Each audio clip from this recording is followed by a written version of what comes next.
মহাসড়কে চলন্ত বাসে ডাকাতি ও শ্লীলতাহানির ঘটনার ৩ দিন পর মামলা হয়েছে টাঙ্গাইলের মির্জাপুর থানায়। আসামি ৮ থেকে ৯ জনের সবাই অজ্ঞাত।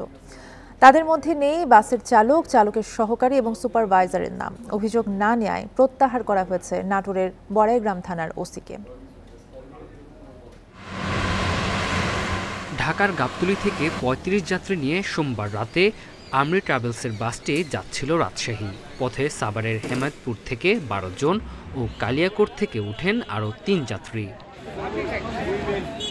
রাত ২টার দিকে গাজীপুরের কালিয়াকোট চন্দ্রা বাইপাস এলাকায় পৌঁছালে ৮ থেকে ৯ ডাকাত দেশীয় অস্ত্র দেখিয়ে বাসে নিয়ন্ত্রণ নেয়। চালকের আসন দখল করে প্রায় ৩ ঘন্টা ধরে চালায় ডাকাতি।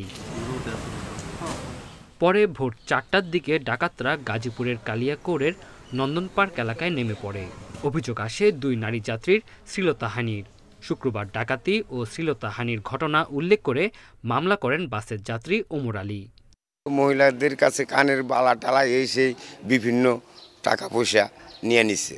কোনো বেজ্জতি করছেই, কোনো ধ্বংসন আমরা দেখি নাই স্যার। এখানে যারা ভিক্টিমাইজড হয়েছে তাদের সাথে আমরা যোগাযোগ করলাম এবং কারা কারা এই গাড়ির যাত্রী ছিল তাদেরকে আমরা ডিটেক্ট করলাম এবং কারা কারা ভিক্টিমাইজড হয়েছে সেগুলোর কিছু সদস্য যারা ভিক্টিমাইজড হয়েছে আমরা তাদেরকে পেয়ে আমরা দ্রুত সেই মামলা প্রক্রিয়া গিয়েছি। আশা করি খুব শীঘ্রই ইনশাল্লাহ এই ঘটনাটি ডিটেকশন করতে পারবো।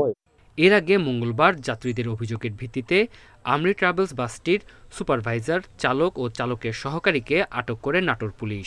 পরে বুধবার আদালতে তোলা হলে ৫৪ ধারায় জামিনে মুক্তি পায় তারা।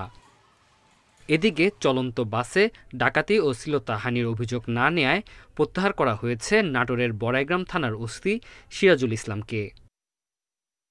মামলা কেন নেয় না, আমাদের কেন সঠিক সময় জানায় নাই, আর এই থেকে আমরা মনে করি যে গাফলতি আমরা লক্ষ্য করছি। আমরা তারা উদ্যোগ করে নিয়ে আসছি থানা থেকে এবং তারা লাইন ওভার করে দিচ্ছি। আমরা চলন্ত বাসে ডাকাতি ও শ্লীলতাহানির ঘটনায় মামলায় ৮ থেকে ৯ আসামির সবাই অজ্ঞাত। Tanzil Hasnat, independent news.